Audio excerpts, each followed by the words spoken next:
Good morning students, I am Hinagar and I will teach you SST.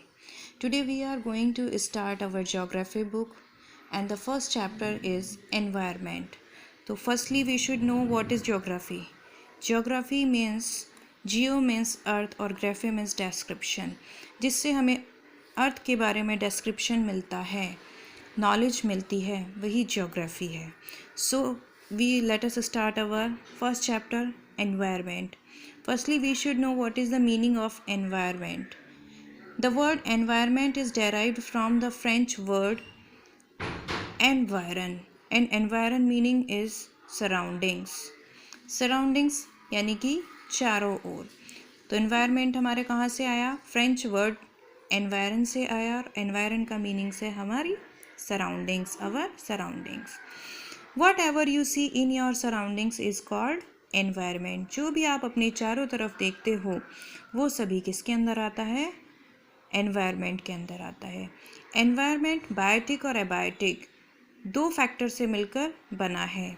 Biotic में हमारे जितनी भी living things आती हैं, जैसे ह्यूमन बींग्स हैं, प्लांट्स हैं, एनिमल्स हैं, वो सभी हमारे बायोटिक एनवायरनमेंट्स में आती हैं.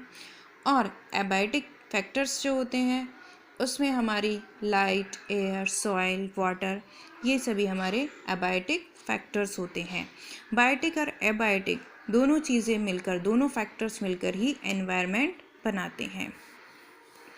World environment day is celebrated on 5 June every year. हम हर साल प्रतिवर्ष 5 जून को मिलकर वर्ल्ड एनवायरनमेंट डे सेलिब्रेट करते हैं. Now come on the topic components of environment. अब हम कंपोनेंट्स ऑफ एनवायरनमेंट पढ़ेंगे, यानी कि एनवायरनमेंट के घटक किस किस चीज़ से मिलकर हमारा एनवायरनमेंट बना है. तो सबसे पहले हमारा आता है लिथोस्फेयर मीन्स लैंड, हाइड्रोस्फेयर यानी कि वाटर बॉडीज, एटमॉस्फेयर यानी कि वायुमंडल और बायोस्फेयर यानी कि हमारा जैव मंडल. The two main components of the environment are the, जो हमारे दो मेन कंपोनेंट्स हैं एनवायरनमेंट के वो कौन से हैं? Number 1 biotic factors and number 2 abiotic factors. तो सबसे पहले हम देखेंगे कि बायोटिक और एबायोटिक फैक्टर्स किस तरीके से हमारे लिए यूज़फुल हैं.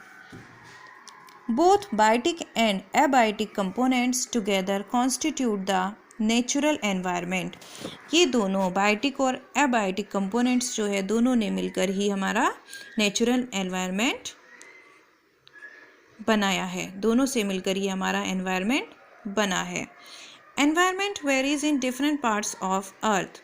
जो पर्यावरण की वेराइटीज़ हैं, विभिन्नताएं हैं, वो हमारी पृथ्वी के हर एक भाग में देखने को मिलती हैं. Due to differences in the climate. और किसकी वजह से? मौसम की वजह से. मौसम के कारण ही पर्यावरण से संबंधित बहुत सारी विभिन्नता हमें देखने को मिलती हैं. It is this fact decides what sort of organism can live in a particular area. क्योंकि हर जगह का क्लाइमेट, मौसम अलग होता है.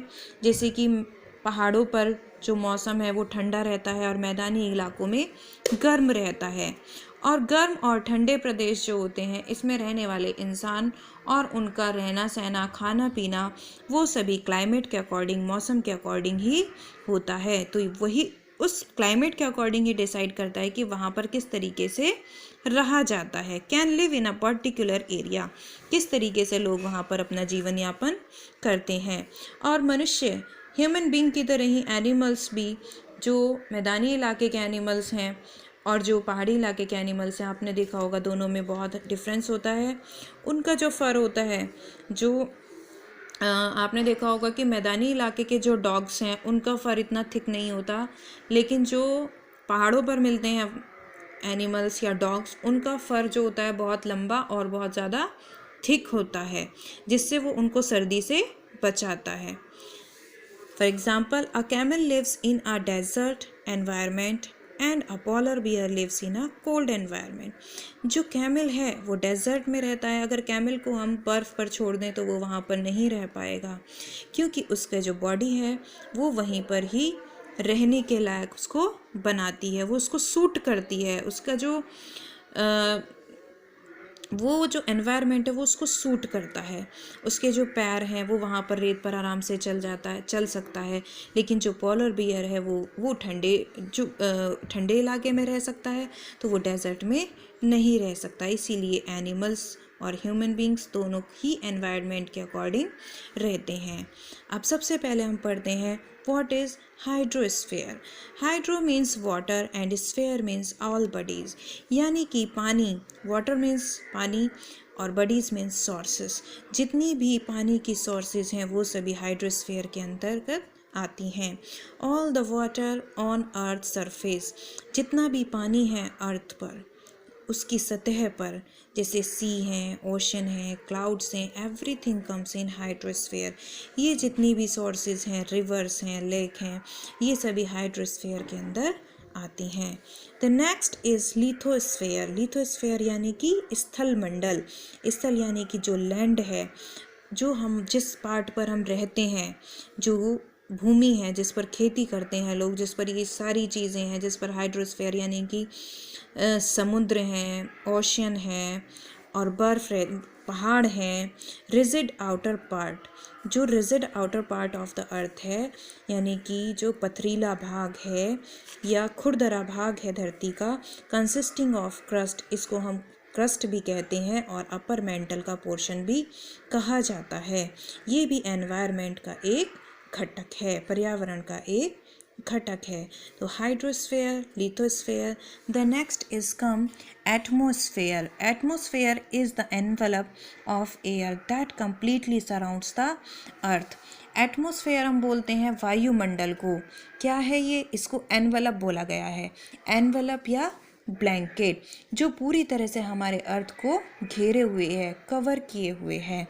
It is a mixture of gases, ये बहुत सारी गैसेस का मिक्सचर है। And tiny solid particles like 78% of air is made up of nitrogen. और एटमॉस्फेयर के अंदर 78% नाइट्रोजन है, 21% ऑफ एयर इज़ ऑक्सीजन। और ऑक्सीजन का कितना पार्ट है? 21%। कार्बन डाइऑक्साइड कितनी है? 0.04%। HEPS the atmosphere warm bye absorbing heat. और ये क्या करता है? वातावरण को गर्म रखने में हेल्प करता है। और इसकी मात्रा कितनी है? 0.04%।